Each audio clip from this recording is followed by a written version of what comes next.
Boa noite a todos. Hoje não são os nossos mestres aí que vão trazer a palavra. A gente tem vários aí, né? Patrick, nosso mentor, Bruno, Mateus, né? Mas eu sou aluno deles, né? Então, tenho um pouquinho da bênção deles aí. E qualquer coisa vocês cobrem eles depois, tá? Porque tá na conta deles aí.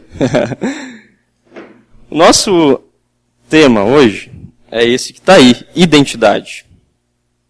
Esse é o tema que eu pensei em trazer hoje para a gente, né? E a intenção dessa mensagem, desse momento de reflexão, é justamente a gente colocar a nossa identidade, quem nós somos, né, ou quem nós pensamos que somos, com relação ao padrão de identidade estabelecido por Deus. O padrão de identidade que é a verdade a respeito de quem nós somos. A intenção hoje dessa mensagem, desse momento de reflexão, é para edificação nossa, para que a gente possa se parecer mais um pouquinho com Cristo, né? Colocar a nossa identidade um pouquinho mais próxima de Deus, mais próxima da comunhão com o Senhor, mais próxima do relacionamento com Deus. Amém?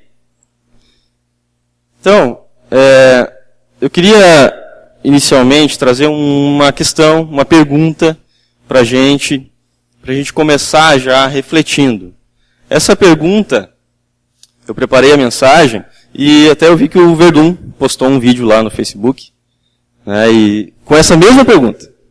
Então, vocês não pensem que eu estou copiando do Verdun, tá? Né, não estou plagiando aí. A pergunta, gente, ela é quem você pensa que é? Né, lembrou, Verdun? Essa pergunta é uma pergunta instigante, ela faz a gente pensar, realmente, né? Quem eu penso que sou? Né? Essa pergunta ela é capciosa, realmente. Né? Ela faz a gente pensar, bom, será que eu tenho certeza de quem eu sou? Essa pergunta, quem fazia bastante para mim eram meus pais, né? Geralmente quando eu aprontava, né? A mãe dizia, guri, quem tu pensa que tu é, guri? Né? Então, eu ouvi bastante isso. Né? Eu acredito que tem mais gente que riu aí, que também ouviu bastante isso aí. Mas, eu queria que a gente imaginasse Deus perguntando isso pra gente. Que a gente colocasse Deus na história. Deus perguntando, quem eu penso que sou? Tiago, quem tu pensa que tu é? Vocês viram ali que tem vários desenhos de religião, né? Várias religiões. Agora, vocês imaginam Deus olhando, né, para a humanidade. Deus olhando para o mundo, olhando para as pessoas de várias religiões, de várias partes do mundo. E todas essas pessoas, elas têm uma forma de religião escolhida. Todas as pessoas, elas seguem alguma linha de pensamento. Alguma forma de chegar a Deus ou a uma verdade. Mesmo que seja ateu, o ateu, ele acredita naquilo que ele vive. Acredita que aquilo é o melhor para ele. Né? Então imagina Deus olhando, né? Vamos pensar fora da caixa agora. Deus olhando de cima, todas as pessoas ali achando que estão certas, no caminho certo. Todas as pessoas do mundo, imagina quantas religiões existem aqui. Em São Leopoldo, a gente tem várias. Né? Nosso estado, nosso país, e por aí vai. Eu queria que a gente pensasse, né, sobre a nossa forma de enxergar o relacionamento com Deus. Um pouquinho mais estreita. Um pouquinho mais próxima da verdade. Aí quando a gente pensa no cristianismo, né? A gente segue o cristianismo, a gente segue a Bíblia. Mas existem influências a respeito de religião pra gente, que a gente sofre diariamente. Né? E influências, consequências do iluminismo que tem influenciado os nossos dias hoje, o relativismo, pluralismo. E são ideias, né, como Gandhi diz que Deus não tem religião. Então ele afirma que pode escolher a religião que tu quiser para chegar a Deus. Gandhi afirma isso. E o relativismo diz pra gente que todas as religiões levam a Deus. Todos os caminhos levam a Deus. Né? E a gente ouve frases, diariamente eu ouço frases assim, todos são filhos de Deus. Né? Mas é comum a gente ouvir isso. Então, eu queria que a gente refletisse um pouquinho sobre isso. Será que isso é verdade, gente? A gente recebe essas influências diariamente na nossa vida. Influências que fazem a gente pensar a respeito disso, né? Uma teologia liberal de que pode acreditar no que tu quiser. O relacionamento com Deus é relativo. Mas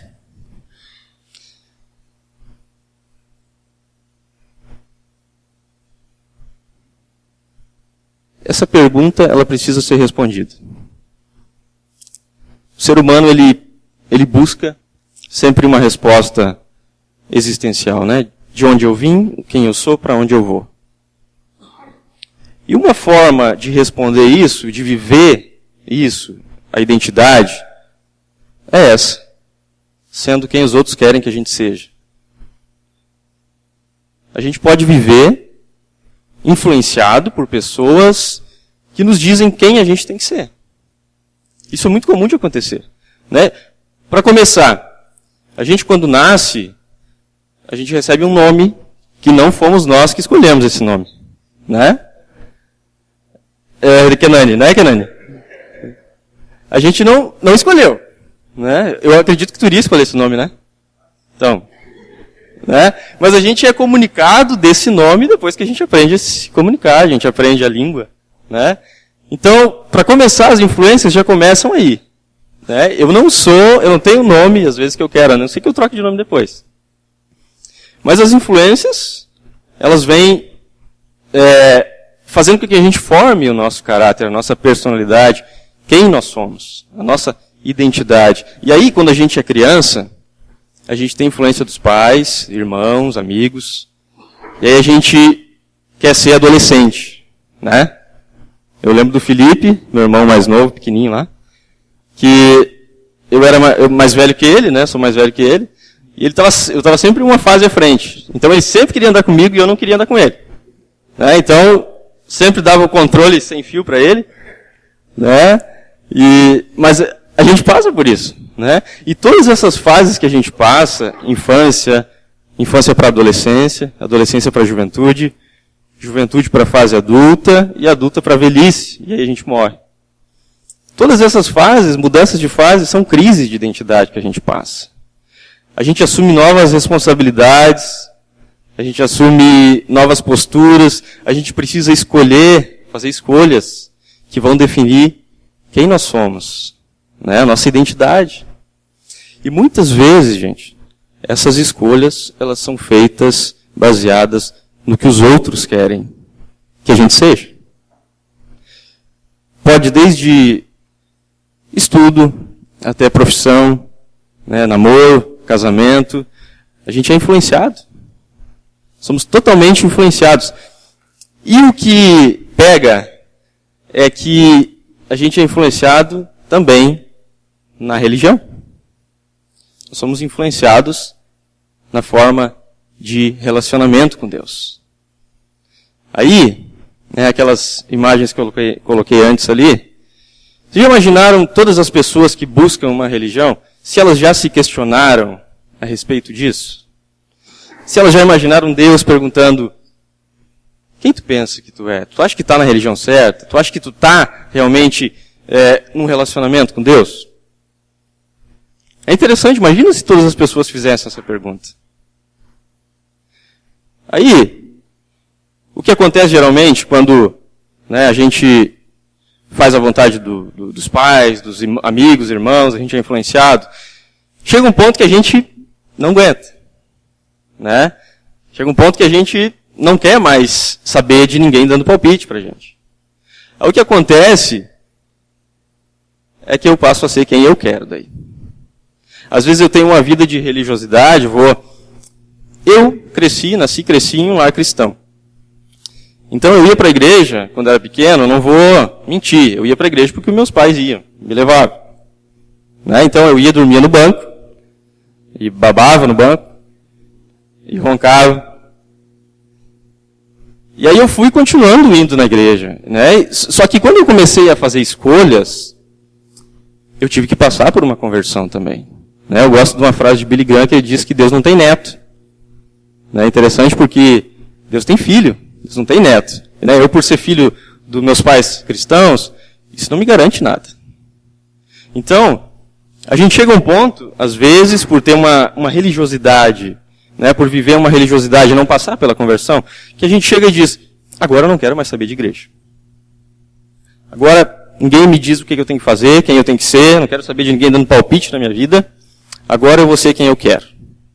E aí, a maioria, né, a grande maioria de filho de crente sai da igreja. Agora eu vou ser quem eu quero. Às vezes por uma falta de conversão genuína. Uma falta de realmente buscar em Deus quem eu tenho que ser, quem eu sou, quem Deus me criou para ser. Existe um quem Deus me criou para ser. Eu vi outro dia uma frase do Jim Carrey, aquele ator, comediante, e sabe quando a frase parece que não bate com o cara que falou a frase? Ele disse, eu durmo tarde, né, fico acordado tarde, porque é o único momento do dia em que eu consigo ficar sozinho, em que eu consigo ser eu mesmo. Olha, gente, que frustrante essa frase. Um cara rico, né, um cara com dinheiro, um cara com fama, um cara reconhecido mundialmente, ator famoso. Aí eu fico pensando, ele vai chegar no fim da vida dele e vai olhar para trás, e aí?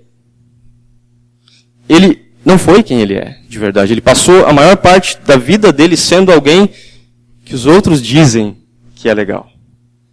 Que a sociedade diz que é legal ter fama, é legal ter dinheiro, é legal tu ser importante, ser reconhecido. Isso é o que é legal. Aí ele vai olhar para trás, talvez velhinho lá, e vai pensar assim, eu passei a maior parte da minha vida sendo quem eu não sou. Esse mês agora está fazendo 1 ano da morte do ator Robin Williams. Eu estava olhando uma matéria que o Folha de São Paulo trouxe, que eu achei bem interessante, que o ator Robin Williams ele se suicidou, né, ano passado.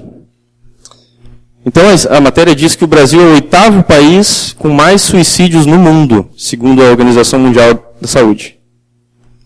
O estudo diz que a cada 40 segundos, uma pessoa comete suicídio no mundo. Olha, que coisa mais triste isso. Imagina Deus olhando, né, para a humanidade, Deus olhando para as pessoas, buscando fama, reconhecimento, dinheiro, buscando prazeres, buscando uma vida que não tem satisfação, não tem contentamento. Uma vida que eles olham para trás e veem, não tem por que existir, não tem por que viver. Tem um psiquiatra que acompanha essa pesquisa, ele diz que em mais de 90% dos casos, as pessoas têm problemas psiquiátricos. Já tiveram problema. Causados, gente, muitas vezes por isso, por um foco errado, uma forma de viver buscando quem eu tenho que ser. Nessas duas formas ali que a gente viu, quem os outros querem ou quem eu quero ser, nas duas formas a gente não está sendo a gente mesmo. Né? Porque à medida que eu digo, eu vou ser quem os outros querem, eu não estou sendo eu mesmo. Eu vou ser agora quem eu quero ser, eu não estou sendo eu mesmo. Então, existe quem Deus me criou para ser. É isso que a gente vai falar hoje. Deus criou a gente para ser alguém, gente. Deus criou a gente para ser alguém. Ele quer chamar a gente de alguma coisa. Né? Tem uma identidade para a gente. Aí a pergunta que fica, as suas escolhas, elas são baseadas em quê? Pensa nas tuas escolhas durante o dia de hoje. Elas foram baseadas em quem Deus quer que tu seja. Isso é importante a gente pensar.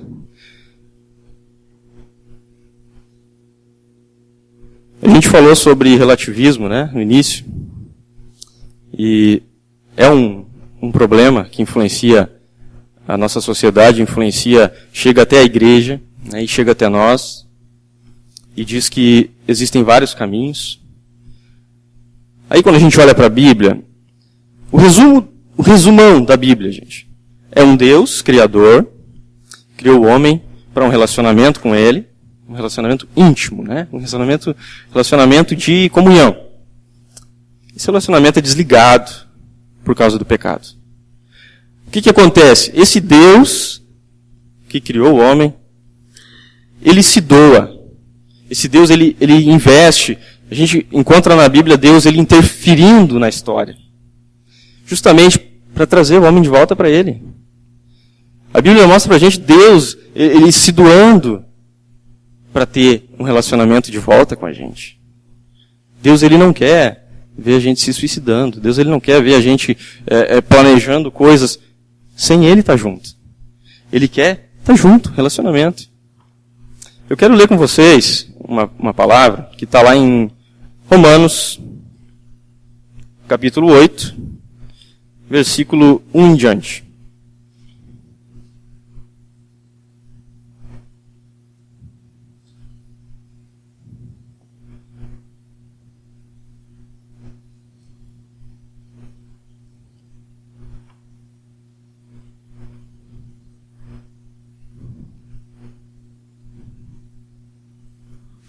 Quando a gente olha para a Bíblia ela diz para a gente que,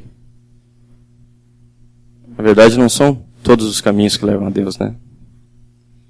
A Bíblia mostra para a gente, e até achei interessante que o Mateus falou isso em alguns estudos passados aqui, que existe uma verdade. A verdade não é relativa. Não são todos os caminhos que levam a Deus. A Bíblia diz pra gente que essa verdade, ela não é uma convicção humana. A Bíblia diz pra gente que a verdade, ela é uma pessoa. Né? O Mateus falou sobre isso. A Bíblia diz que, e Jesus ele afirma, né, que ele é o caminho, a verdade, a vida. Ninguém vai ao Pai se não for por ele. Então, o caminho não é relativo, não. A verdade, ela não é relativa. É através de Cristo a única forma de chegar ao Pai. A única forma de chegar ao relacionamento com Deus, de novo. Então, Romanos 8, quem quiser acompanhar aqui, Paulo fala assim, né? Agora, pois, já nenhuma condenação há para os que estão em Cristo Jesus. Agora o 7. Por isso, o pendor da carne, ou a inclinação da carne, né, é inimizade contra Deus. O 14 e 15 agora. Pois todos os que são guiados pelo Espírito de Deus são filhos de Deus. Porque não recebestes o espírito de escravidão para viverdes outra vez atemorizados, mas recebestes o espírito de adoção, baseado no qual clamamos, Abba, Pai. A gente consegue identificar aí duas identidades, certo? A gente consegue ver que ele fala os que estão em Cristo Jesus, ele fala que são guiados pelo Espírito, e ele fala que são filhos de Deus. Olha a identidade.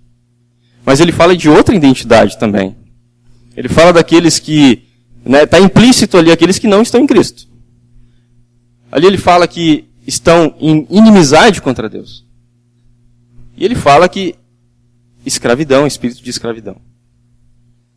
Aí quando a gente olha para isso, eu consigo identificar que essa é a minha identidade. Aí quando a gente vai pensar sobre quem nós somos, e responder para Deus quem nós somos, passa por essa identidade aqui. Aí a gente pensa assim, mas eu não me sinto escravo do pecado. Eu não sinto que eu sou inimigo de Deus, eu não sinto que eu sou condenado. Aí a Bíblia apresenta pra gente que a gente é condenado, gente, por causa do pecado. A gente é condenado à morte física e espiritual eterna. A gente é inimigo de Deus porque a gente não faz a vontade de Deus. O pecado é uma afronta contra Deus. Aí, diz que a minha identidade é de escravo. Aí eu não consigo reconhecer que eu sou escravo às vezes.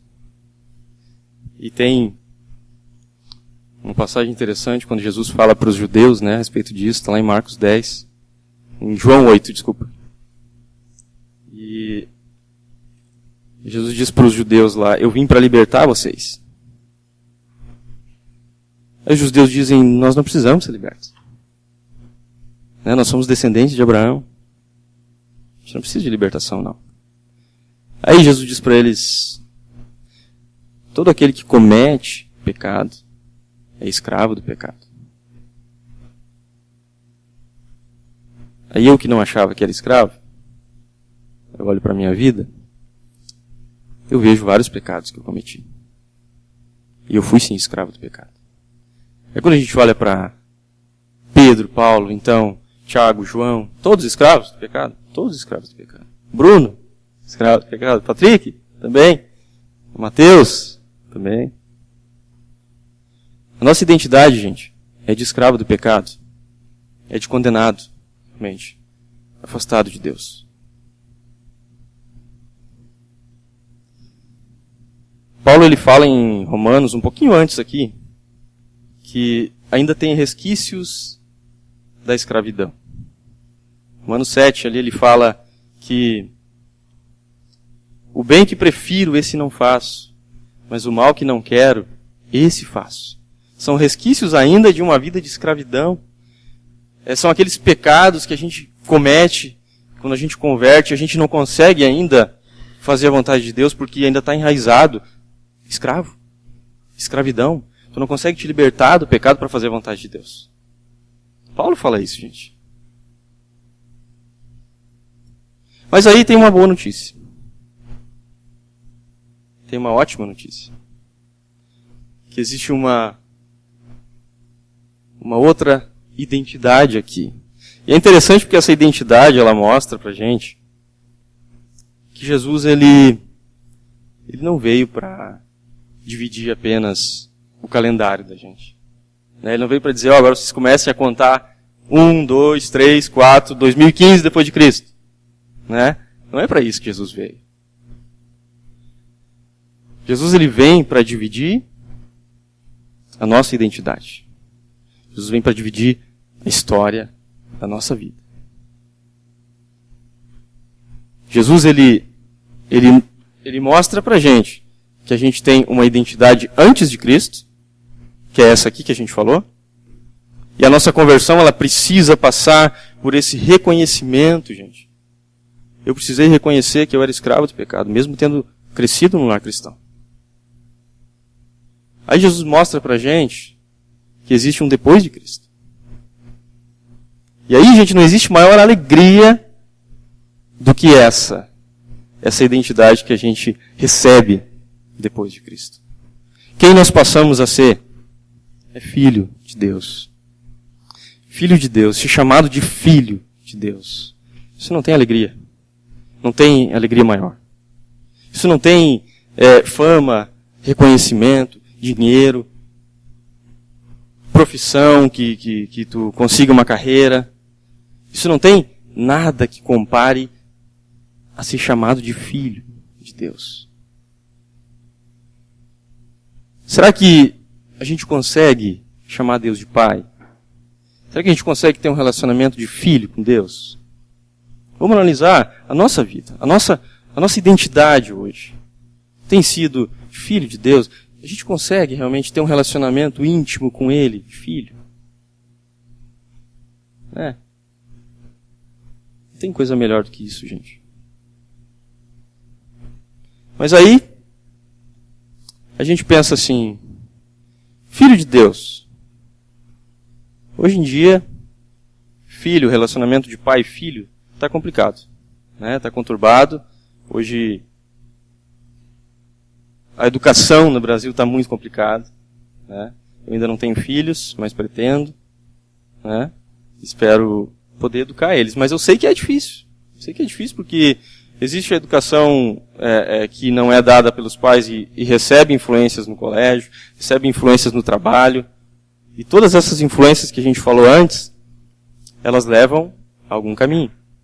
Então, eu preciso ter a consciência, né? E importante para a gente que vai ter filho ou que tem filho, ensinar o caminho, né, para o filho. Ensinar essa conversão. Precisa dessa conversão. Mas aí, o que é ser filho de Deus? Agora que a gente já está nessa consciência de filho, então, não sou mais escravo, condenado, não quero saber de escravidão. Agora, filho de Deus. O que é ser filho de Deus? Qual o padrão de filho? Será que Deus aceita filho mimado?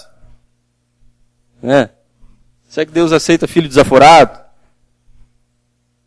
Será que Deus aceita filho de qualquer jeito? Tem uma passagem muito interessante.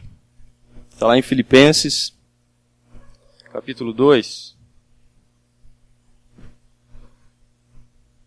versículo 5 em diante.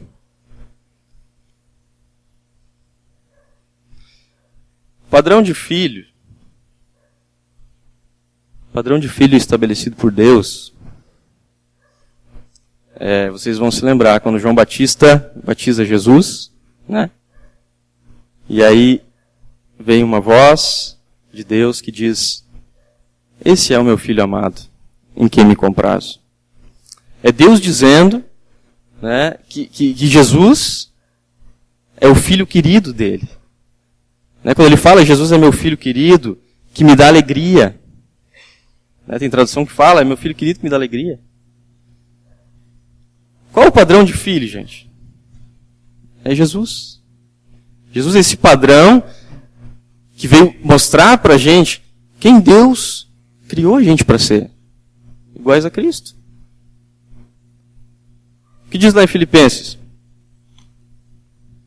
Tende em vós o mesmo sentimento que houve em Cristo Jesus. Pois ele, subsistindo em forma de Deus, não julgou como usurpação o ser igual a Deus. Antes a si mesmo se esvaziou, assumindo forma de servo, tornando-se em semelhança de homens, e reconhecido em figura humana, a si mesmo se humilhou, tornando-se obediente até a morte de cruz. Será que está certo esse padrão aí de filho? Não é quando a gente olha para isso aí, servo, obediente, humilhação? A teologia hoje da igreja brasileira que a gente faz parte, nós aqui, Igreja Betânia, a gente está inserido na igreja brasileira. Né? E a teologia hoje é uma teologia de prosperidade. Né? Infelizmente é uma teologia que deixou Deus de lado. É uma teologia antropocêntrica que coloca o homem no centro. Uma teologia humanista. A gente sabe disso. Tem igrejas pregando que tu tem que ser rico, tu tem que ser bem sucedido, né? Vem como tu tá, que tu vai ficar rico. Dá tudo que tu tem, que tu vai ficar rico. Quando a gente olha para isso, a gente vê Cristo ele se humilhando, tomando uma forma de servo. Né? Será que está certo isso? Será que é isso mesmo? Que é o padrão de quem Deus quer de mim? Será que essa é a minha identidade?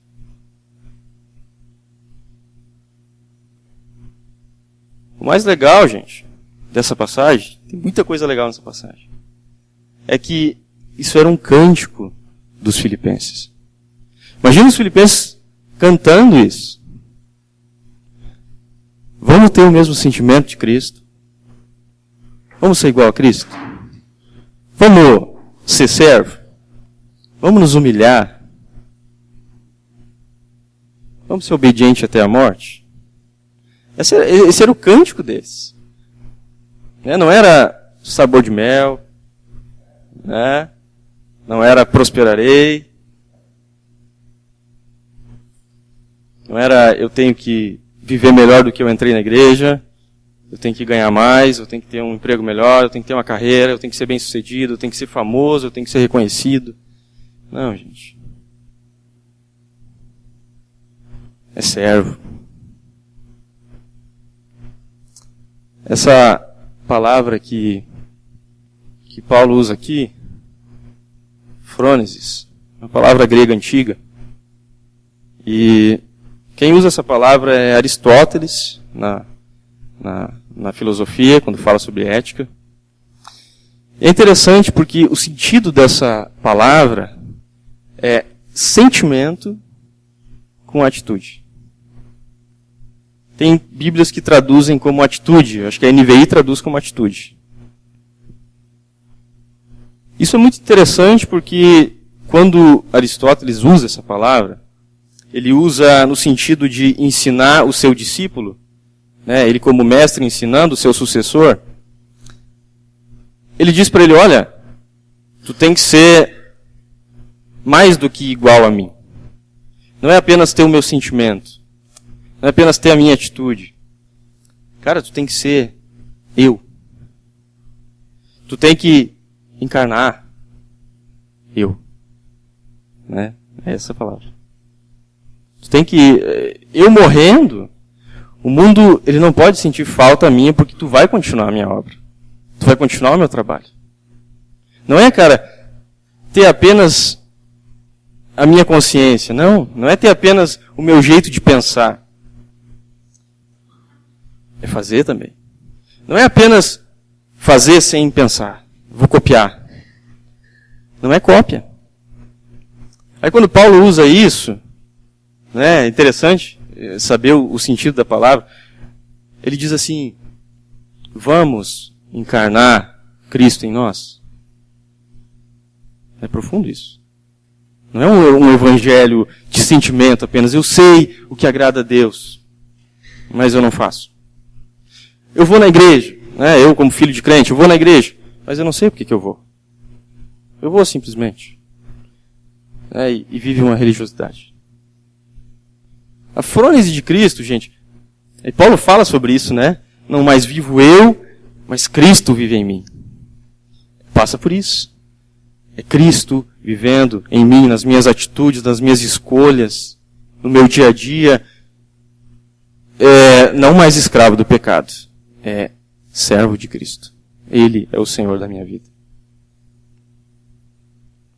Aí não é aquela situação assim de que eu tentei tudo na minha vida, eu tentei uma carreira, e aí eu vi que aquela carreira não satisfez a minha vida. Aí agora eu vou ter que comprar uma casa, porque a casa vai me satisfazer. Aí eu vou lá, consigo a minha casa.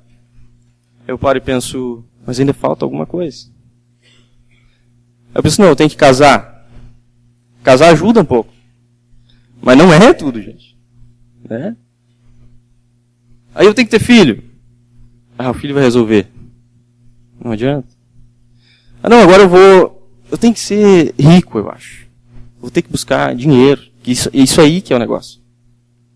Aí eu alcanço. Eu chego lá e eu vejo, nossa, não adiantou de nada. Falta alguma coisa ainda. Não satisfaz. Quem os outros querem que a gente seja, né, quem o mundo diz pra gente que é legal ser,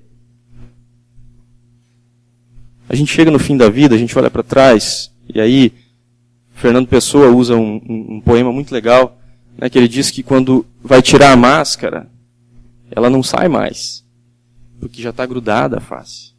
Aí quando a gente pensa, agora você quem Deus quer que eu seja, é complicado. Chegar no fim da vida, às vezes olhar para trás.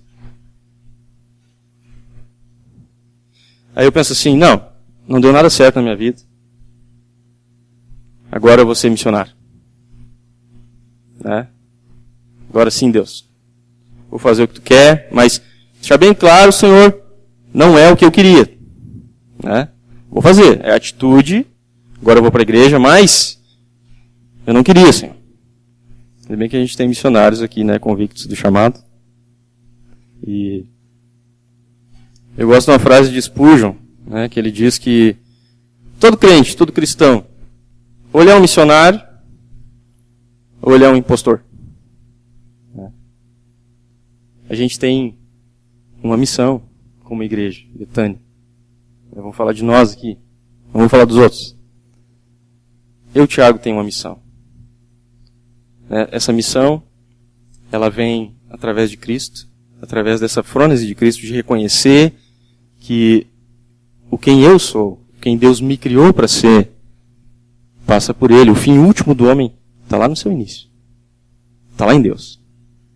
Existe um quem Deus criou a gente para ser. Existe uma satisfação que vai trazer contentamento para a nossa alma.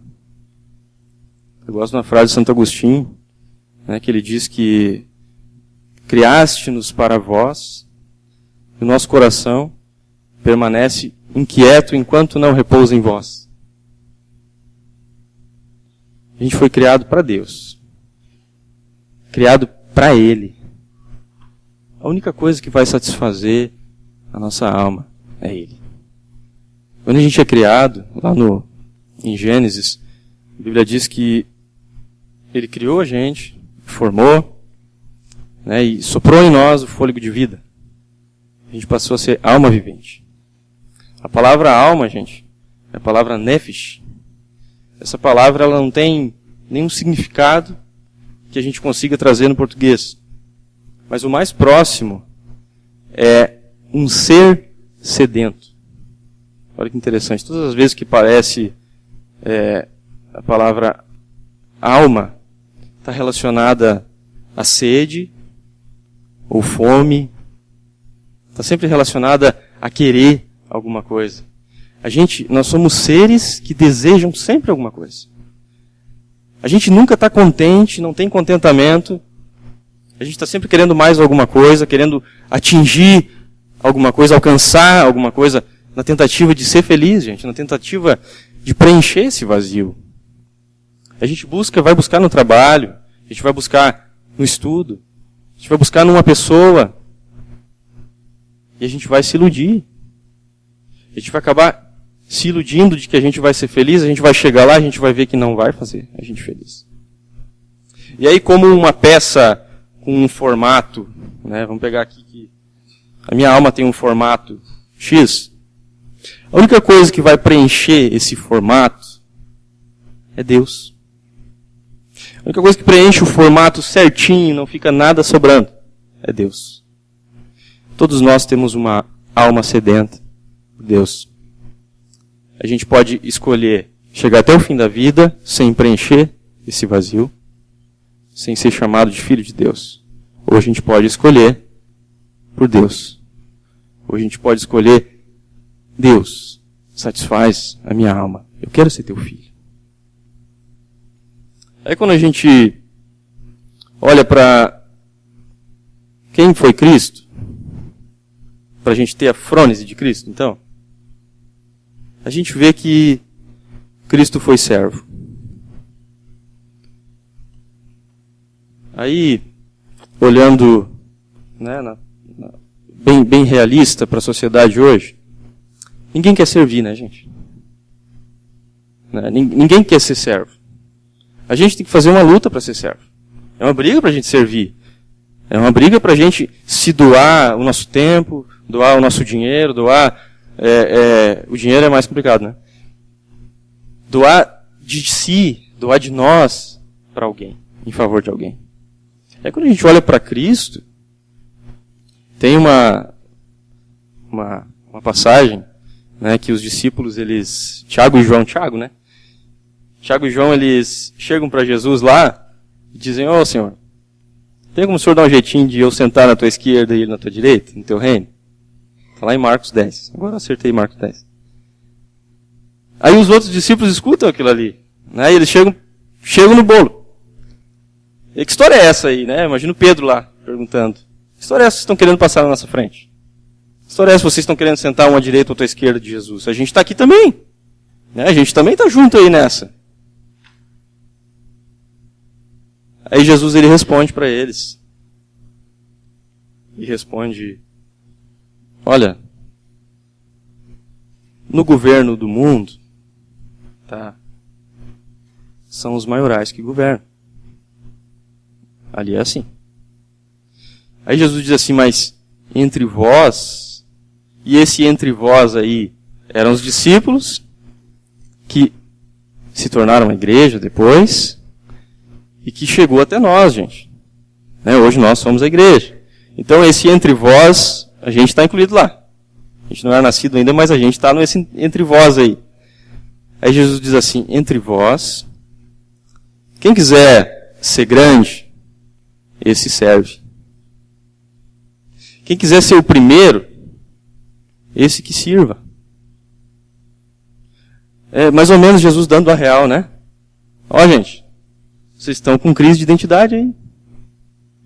Vocês estão achando que tem que ter reconhecimento, quem é o melhor, quem é o maior, tem que ter fama, tem que talvez ser reconhecido aí. A gente vê que a mãe deles pede, né? Isso também. Né? Tua mãe quer isso para ti. Tá errado. Isso é no outro governo.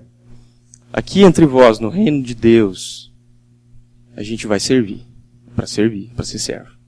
Aí Jesus diz assim, porque eu não vim para ser servido. Eu vim para servir e dar minha vida em favor de muitos. Aí isso me constrange muito, porque eu vejo o próprio Deus, né, se doando e mostrando, de fato, quem Deus criou a gente para ser. É Deus se doando, é Deus se entregando, é Deus se tornando homem, assumindo o nosso papel, gente. A gente olha assim e diz, mas Jesus, né, para ele era fácil, ele era Deus. Aqui diz que ele esvaziou-se. E o Patrick tem uma música muito legal, né? Do carpinteiro. A gente vê que Jesus ele é 100% homem, gente. Ele viveu como homem, passou pelo mesmo que nós, não pecou. E ele veio para servir. Isso constrange um pouco a gente, né? Constrange bastante a mim. Jesus mostrou para a gente qual era o padrão de Deus. Aí a gente vê Paulo, né, usando o exemplo do corpo, a igreja como um corpo, né, com vários membros. A gente vê que a gente, como igreja, a gente precisa olhar um para o outro e ver o que tu precisa. Meus dons e talentos, eles são para quê? Para servir. Preciso olhar para alguém e ver como eu posso te ajudar, como eu posso te levar mais próximo de Deus, mais próximo de um relacionamento de filho. Gente, a nossa igreja Betânia, conectando, crescendo e servindo, é o nosso lema, está ali, serviço. É serviço. É justamente usar a nossa vida em prol do reino de Deus, a nossa vida para servir. Não é agora que eu sou filho de Deus, eu vou olhar para os outros que não são, né, e vou condenar eles. Vou dizer, não, vocês são pecadores, imundos. Eu sou filho de Deus, não sou dono do mundo, mas sou filho do dono. Vocês não. Não. É olhar com os olhos de Cristo, a frônese de Cristo. É olhar para as pessoas da nossa vizinhança, as pessoas do nosso colégio, as pessoas do nosso trabalho. Olhar para as pessoas com os olhos de Cristo, gente, é com amor. Olhar para elas e pensar assim, eles são filhos de Deus que ainda não sabem. Eles são pessoas que Deus quer, Deus criou eles, desde o ventre da mãe deles lá, Deus deu o sopro de vida, e Deus espera que eles sejam filhos. Deus não quer eles distantes.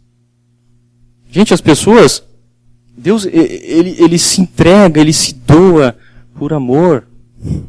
A gente foi alcançado já. Aí a gente vê que a gente tem como servo uma missão aqui. Essa questão de igreja missional, né? A nossa missão. A nossa missão é trazer mais pessoas para esse relacionamento de filho que Deus espera da gente. Aí um termômetro para a gente pensar, né? Quanto a gente tem servido? Isso para mim, isso pesa bastante para mim. Se eu morresse hoje, quem sentiria a falta do meu serviço? Aqui na igreja. Quem sentiria a falta, talvez, do meu abraço, talvez do meu ouvido, né, para escutar um desabafo? Talvez quem sentiria a falta da nossa oração, né, em casa com Deus orando por aqueles que precisam? Quem sentiria a falta, talvez, do meu investimento, do meu dinheiro? Quem sentiria falta, gente, de enxergar Deus em mim? Enxergar Cristo? Será que a gente tem a fronte de Cristo? O que a gente está servindo, gente? É interessante a gente analisar isso, para a gente não cair numa vida de religiosidade. Para a gente não cair numa vida vazia. A gente vê como Deus, Ele se doa por amor a nós. Às vezes a gente quer viver uma vida de prazer nosso. Servo, consciência de servo, vida de servo.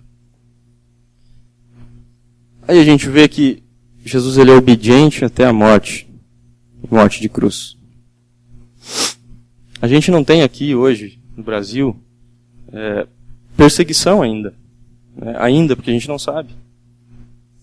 A gente não é ameaçado de morte por servir a Cristo. A gente não tem como saber o que é ser obediente até a morte. Mas tem irmãos nossos, em lugares do mundo, sendo mortos por amor ao Evangelho. Sendo mortos por isso, por terem a frônese de Cristo, por viverem Cristo. Eles estão sendo obedientes até as últimas consequências. Como Cristo. Cristo foi obediente até as últimas consequências. Isso é importante para a gente pensar. Será que a gente tem sido obediente a Deus até as últimas consequências? O que são as nossas últimas consequências? Às vezes a gente desobedece a Deus por tão pouco. Tão fácil às vezes desobedecer a Deus, né? Às vezes por uma dorzinha de cabeça, gente.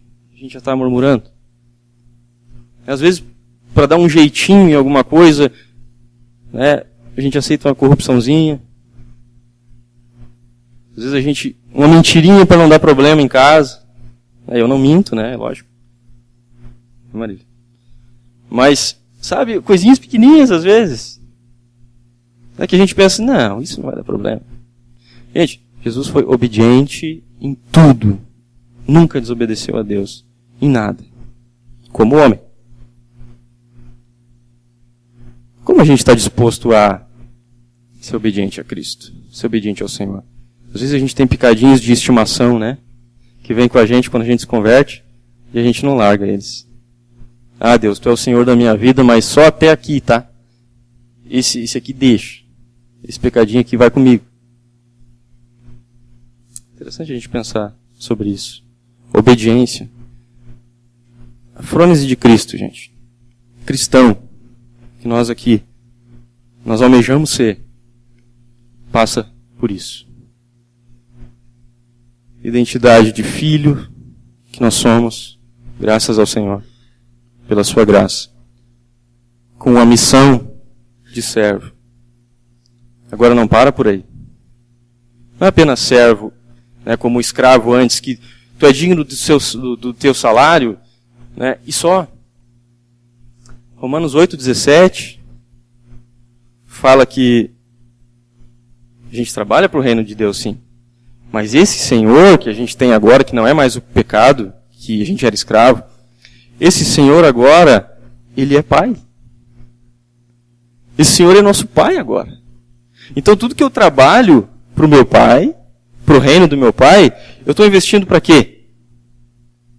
Estou investindo no reino dele, é meu Pai, eu sou filho dele. Aí ele diz lá em Romanos 8,17 que nós somos herdeiros de Deus. E a gente é co-herdeiro com Cristo, gente. Além da gente ser tirado da escravidão, a gente é chamado de filho de Deus e a gente recebe herança eterna. A Bíblia diz que a gente vai reinar com Cristo. Eu não sei vocês, mas eu quero ser filho de Deus. Eu quero isso para mim.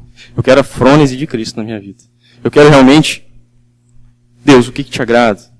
Eu quero ter o mesmo sentimento de Cristo, mas eu quero ter a mesma atitude também. Que no meu dia a dia, eu quero levar essa vida de Cristo para as pessoas. Eu quero olhar para as pessoas com amor. Quero olhar para as pessoas, me doar para elas também. Os nossos dons, os nossos talentos, Vamos servir, gente. Vamos servir a Cristo. Vamos servir uns aos outros. Vocês podem me cobrar se eu não estou servindo. Porque passa por isso. A gente é uma família aqui. Família do Pai. Somos irmãos em Cristo. Essa comunhão que Paulo fala, não adianta eu dar o meu corpo para ser queimado, se não for por amor. Gente, a gente com dons, cada um tem um dom aqui, dado por Deus. Olha o que a gente pode fazer nessa cidade. Olha o que a gente pode fazer na nossa vizinhança. A gente pode fazer, gente, vidas sendo, indo para longe de Deus, vidas, como a gente viu, se suicidando, vidas procurando uma satisfação.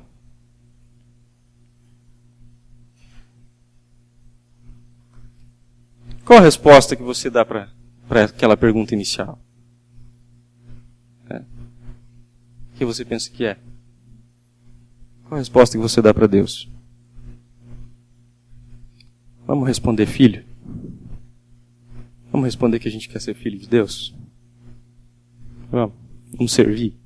Vamos pensar na frônese de Cristo? Que a gente pode ser igual a Cristo?